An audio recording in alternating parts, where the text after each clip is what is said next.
घर नीरव बापा माँ ए घरे रही पारु नाहांती।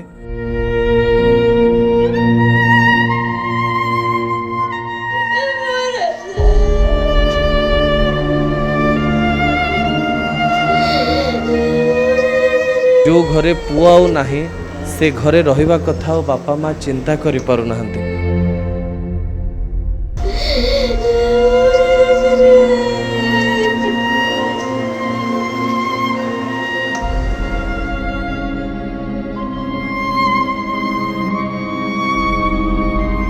सौम्यंक घरे आसी आमे पहुँचीचु। घर नीरव बापा माँ ए घरे रही पारु नाहांती।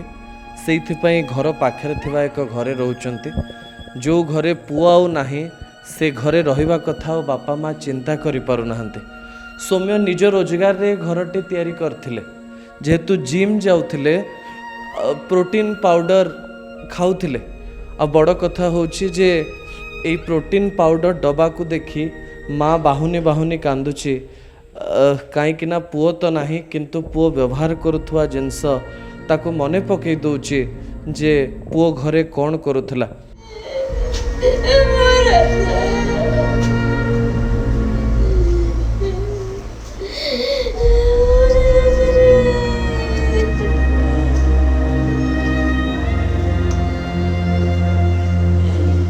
पुओ जिते रोजगार क्षम हुए से माँ बापा बहुत स्वप्न देखते एवं सौम्यंक माँ बापा भी स्वप्न देखिथिले।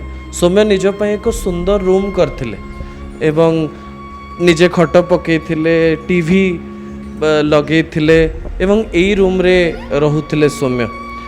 सौम्यंकर घंटा पिंधिबा को बोधवे भल पाउथिले। सौम्यंक हाथ घंटा तांक रूम रे अछि।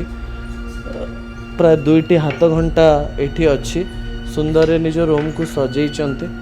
सौम्य चली जावा परे तांको बापा माँ तांको फोटो को तांको रूम रे ही रखी देइचंते।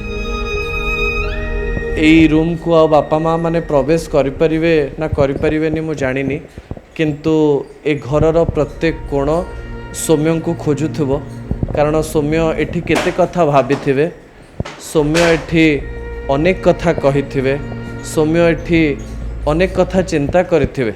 ए रूम रे बसी भविष्यतर केते कथा से निजको कहिथिबे, निजको केते प्रतिश्रुति देइथिबे, निज मन रे थिबा अनेक चाप निजको कहिथिबे। ए खट आउ ए खट रे थिबा तकिया तांको जीवन रो अनेक स्मृति धरी रखिथिबो। तकिया खट एवं घर कथा कहि पारंतिनी सत, किंतु सेमाने हेउचंती गोटे रक्तिम इतिहास रो मुख साक्षी। एवं ए रूम रो कहानी एठी शेष होईची। कारण ए रूम रो मालिक आउ नाहंती, सौम्य आउ नाहंती। से आउ ए रूम को फेरिबेनी, से आउ ए आईना रे मुह देखिबेनी, से आउ ए टीवी व्यवहार करिबेनी, से आउ ए खटरे सोइबेनी।